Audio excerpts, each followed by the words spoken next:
So who would they have to give up for Duchene? I think Perry hit it. Okay, An so you agree off-roster with player, Perry. a couple of draft picks in a draft. So It's not. You agree with Perry. Okay, so I'm going to go now to a guy who was a GM who for one of the most popular franchises in the world when it comes to hockey, the Toronto Maple Leafs. Billy, what is a blockbuster trade for you? Well, a blockbuster trade is getting a player of Matt Duchene's qualifications, 26 years of age, and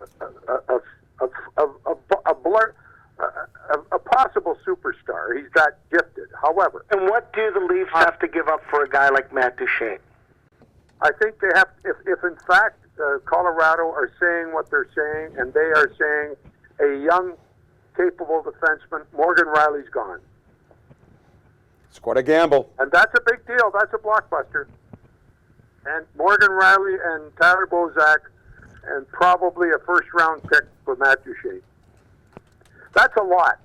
I would think you'd get something back as well. You might get that Barry kid, the defenseman Colorado's got. Mm-hmm. So flip Barry and Duchene for that package. There's the phone running now, so it's working again. Thank you. Okay, so let me ask you something. Ask me, do I think I would get rid of Morgan Rielly? Ask me. Frank, do you think they'd get rid of Morgan Rielly? No fucking way. No way. No way.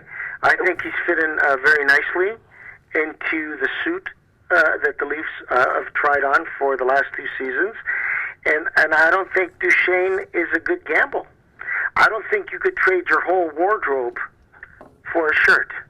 I think I agree with Frank here in the sense that the Leafs are already don't have a good enough top 6. So you now trade your number 1. I understand Bill's point that he hasn't played like a number 1, but you now trade your number 1.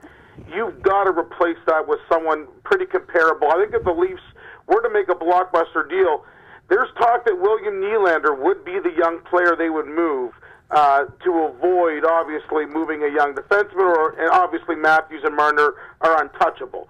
So I don't know if they'd move Nylander. I think that I agree with you that both of them are untouchable. But let me tell you something.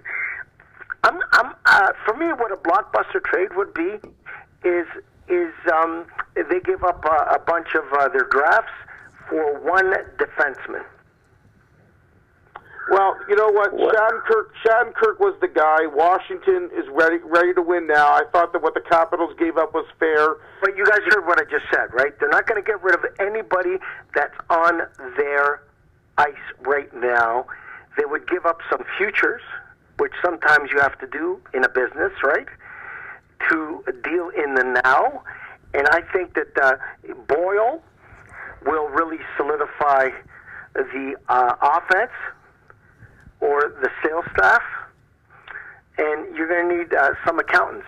And to me, accountants in a hockey team are defense, and I think that they would have to give up some futures, some currency that they've booked where they can make some money because they book low, or stock options, if you want to use that fucking analogy.